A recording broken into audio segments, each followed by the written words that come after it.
Chapter 87. A Squeeze of the Hand. That whale of Stubbs, so dearly purchased, was duly brought to the Pequod's side, where all those cutting and hoisting operations previously detailed were regularly gone through, even to the bailing of the Heidelberg Thun or case. While some were occupied with this latter duty, others were employed in dragging away the larger tubs, so soon as filled with the sperm, and when the proper time arrived, this same sperm was carefully manipulated ere going to the try-works, of which, anon, it had cooled and crystallized to such a degree that when, with several others, I sat down before a large Constantine's bath of it, I found it strangely concreted into lumps, here and there rolling about in the liquid part. It was our business to squeeze these lumps back into fluid, a sweet and unctuous duty. No wonder that in old times this sperm was such a favorite cosmetic, such a clearer, such a sweetener, such a softener, such a delicious mollifier. After having my hands in it for only a few minutes, my fingers felt like eels, and began, as it were, to serpentine and spiralize, as I sat there at my ease, cross-legged on the deck, after the bitter exertion at the windlass, under a blue, tranquil sky, the ship under indolent sail, and gliding so serenely along, as I bathed my hands among those soft, gentle globules of infiltrated tissues, woven almost within the hour, as they richly broke to my fingers, and discharged all their opulence, like fully ripe grapes their wine, as I snuffed up that uncontaminated aroma, literally and truly, like the smell of spring violets. I declare to you that for the time I lived as in a musky meadow, I forgot all about our horrible oath. In that inexpressible sperm, I washed my hands and my heart of it.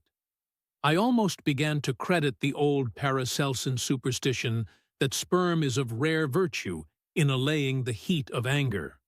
While bathing in that bath, I felt divinely free from all ill will, or petulance, or malice, of any sort whatsoever. Squeeze, squeeze, squeeze, all the morning long. I squeezed that sperm till I myself almost melted into it.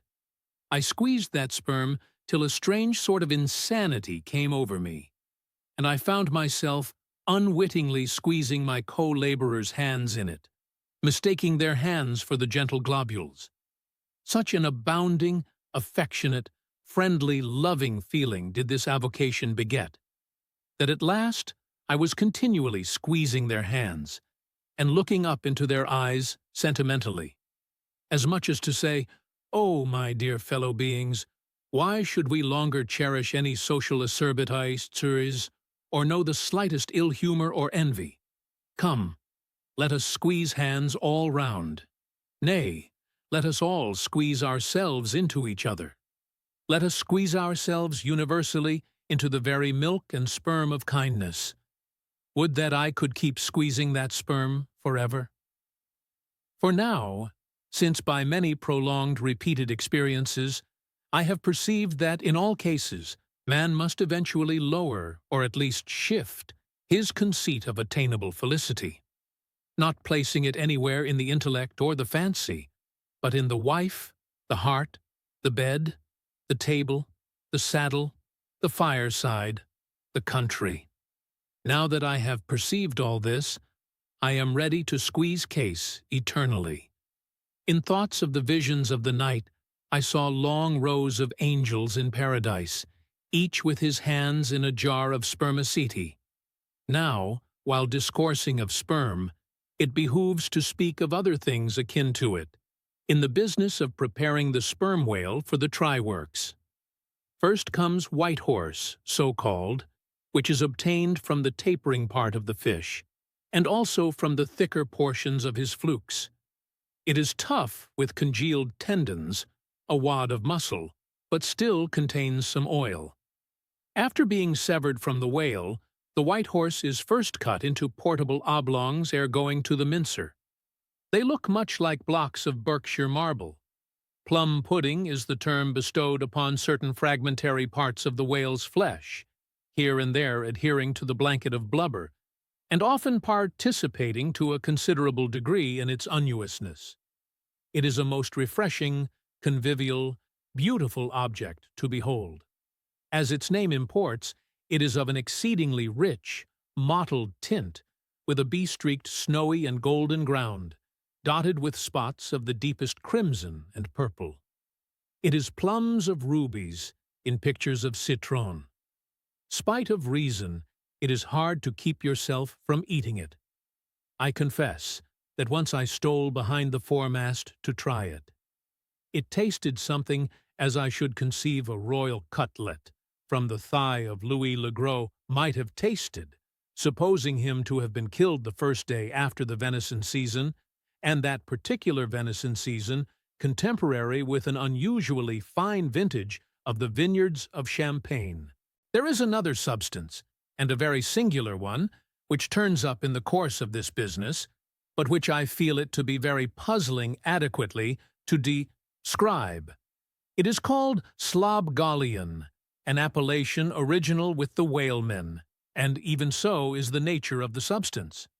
It is an ineffably oozy, stringy affair, most frequently found in the tubs of sperm, after a prolonged squeezing and subsequent decanting.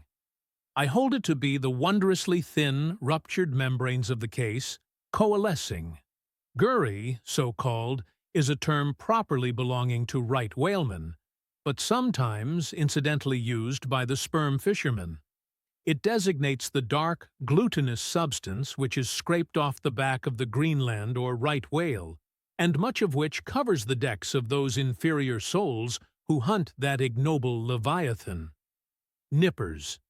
Strictly, this word is not indigenous to the whale's vocabulary, but as applied by whalemen, it becomes so. A whaleman's nipper is a short, firm strip of tendinous stuff cut from the tapering part of Leviathan's tail. It averages an inch in thickness, and for the rest is about the size of the iron part of a hoe. Edgewise moved along the oily deck, it operates like a leathern squilgee, and by nameless blandishments, as of magic, allures along with it all impurities. But to learn all about these recondite matters, your best way is at once to descend into the blubber room and have a long talk with its inmates. This place has previously been mentioned as the receptacle for the blanket pieces, when stripped and hoisted from the whale. When the proper time arrives for cutting up its contents, this apartment is a scene of terror to all tyros, especially by night. On one side, lit by a dull lantern, a space has been left clear for the workmen. They generally go in pairs, a pike and gaff man and a spade man. The whaling pike is similar to a frigate's boarding weapon of the same name. The gaff is something like a boat hook. With his gaff, the gaffman hooks onto a sheet of blubber and strives to hold it from slipping as the ship pitches and lurches about. Meanwhile, the spade man stands on the sheet itself, perpendicularly chopping it into the portable horse pieces. This spade is sharp as hone can make it. The spademan's feet are shoeless. The thing he stands on will sometimes irresistibly slide away from him, like a sledge. If he cuts off one of his own toes, or one of his assistants', would you be very much astonished? Toes are scarce among veteran blubber room men